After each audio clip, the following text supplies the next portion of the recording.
بسم اللہ الرحمن الرحیم۔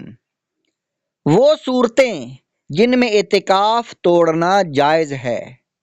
ان تمام صورتوں میں اعتکاف توڑنا تو جائز ہے مگر اس کی قضا لازم ہوگی۔ پہلی صورت بیماری۔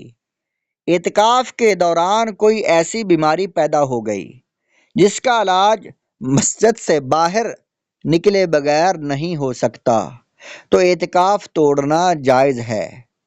رد المختار جلد نمبر 3 صفحہ نمبر 438۔ ڈوبتے کو بچانے کے لیے کوئی آدمی ڈوب رہا ہو یا آگ میں جل رہا ہو تو اعتکاف توڑ کر ڈوبتے ہوئے کو بچائیں اور جلتے ہوئے کو آگ اس کی بجھائیں۔ یہ مسئلہ رد المختار جلد نمبر 3 صفحہ نمبر 438 پر ہے۔ جہاد کے لیے اعلان عام کر دیا جائے، یعنی جہاد فرض عین ہو جائے تو اعتکاف کو توڑ کر جہاد میں شرکت کریں۔ جنازہ پڑھانے کے لیے اگر جنازہ آ جائے کوئی اور نماز جنازہ پڑھانے والا نہیں ہے تو اعتکاف کو توڑ کر احاطہ مسجد سے باہر نکل کر بھی نماز جنازہ پڑھ سکتے ہیں۔ رد المختار جلد نمبر 3 صفحہ نمبر 438۔ اگر اپنے عزیز محرم یا زوجہ کا انتقال ہو جائے تو نماز جنازہ کے لیے اعتکاف توڑ سکتے ہیں۔ گرفتاری کا وارنٹ ہو تو کوئی شخص زبردستی نکال کر باہر لے جائے، مثلا حکومت کی طرف سے گرفتاری کا وارنٹ جاری ہو جائے تو بھی اعتکاف توڑنا جائز ہے جبکہ فوراً دوسری مسجد میں جانا ممکن نہ ہو۔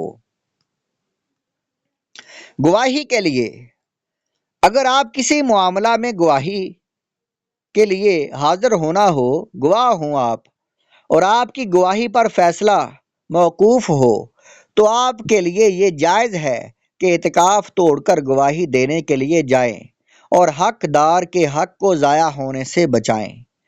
رد المختار جلد نمبر 3 صفحہ نمبر 438۔ اعتکاف کی قضا کا طریقہ۔ اگر اعتکاف کسی مجبوری کے تحت توڑا یا بھولے سے ٹوٹا تو گناہ نہیں، اور اگر جان بوجھ کر بغیر کسی صحیح مجبوری کے توڑا تھا تو یہ گناہ ہے، لہذا قضا کے ساتھ ساتھ توبہ بھی کیجیے اور قضا صرف ایک دن کی ہوگی۔ قضا کا طریقہ یہ ہے کہ غروب آفتاب کے وقت قضائے اعتکاف کی نیت سے مسجد میں بیٹھ جائے اور اب جو دن آئے گا اس کے غروب آفتاب تک معتکف رہے اور اس دن میں روزہ بھی رکھے کیونکہ اس میں روزہ شرط ہے۔ اعتکاف کا فدیہ۔ اگر قضا کرنے کی مہلت ملنے کے باوجود قضا نہ کی اور موت کا وقت آ پہنچا تو وارثوں کو وصیت کرنا واجب ہے کہ وہ اس اعتکاف کے بدلے فدیہ ادا کر دیں۔